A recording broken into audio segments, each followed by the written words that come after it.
Telangana politics ఎండలకు పోటీ పడేలా హీటెక్కిస్తున్నాయి. సవాళ్లు ప్రతి సవాళ్లతో అట్టుడికిపోతున్నాయి. నేతల మధ్య రుణమాఫీ రుణం సాగుతోంది. సీఎం రేవంత్ రెడ్డి, మాజీ మంత్రి హరీష్ రావు మధ్య డైలాగ్ వార్ కంటిన్యూ అవుతూనే ఉంది. ప్రస్తుతం హరీష్ రావు మాట్లాడుతున్నారు. లైవ్ లో చూద్దాం. మీ రాజీనామా పత్రాన్ని గవర్నర్ గారికి పంపించండి, అప్పుడు ప్రజలకు నమ్మకం కలుగుతుంది.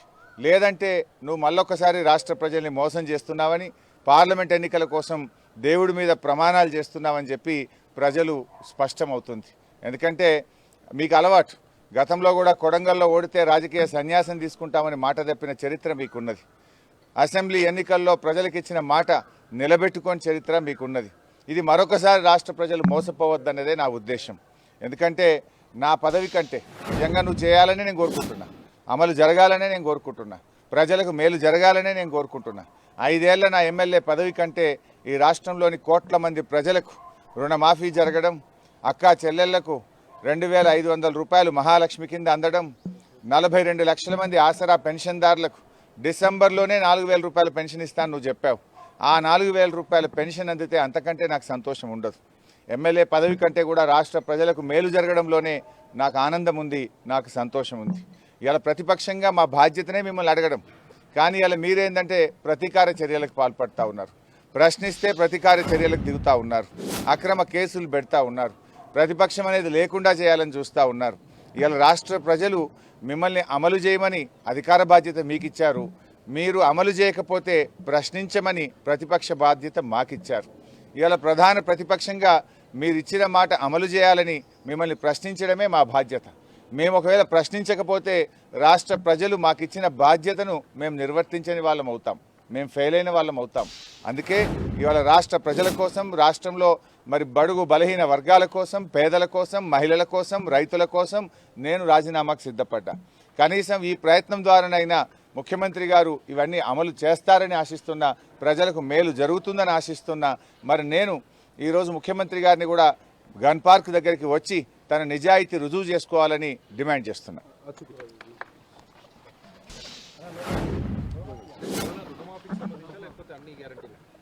రుణమాఫీ మరియు 100 రోజుల్లో 6 గ్యారంటీలు అమలు చేస్తామని మీరు బాండ్ పేపర్ మీద రాసిచ్చారు. నేను మొన్నటి నుంచి కూడా అదే స్పష్టంగా చెప్తూ వచ్చాను. మేమేం కొత్త కోరికలు పెట్టలేము, కొత్త డిమాండ్లు పెట్టలేము. బాండ్ పేపర్ మీద 100 రోజుల్లో అమలు చేస్తాన్న 6 గ్యారంటీలు, 1 2 లక్షల రుణమాఫీ.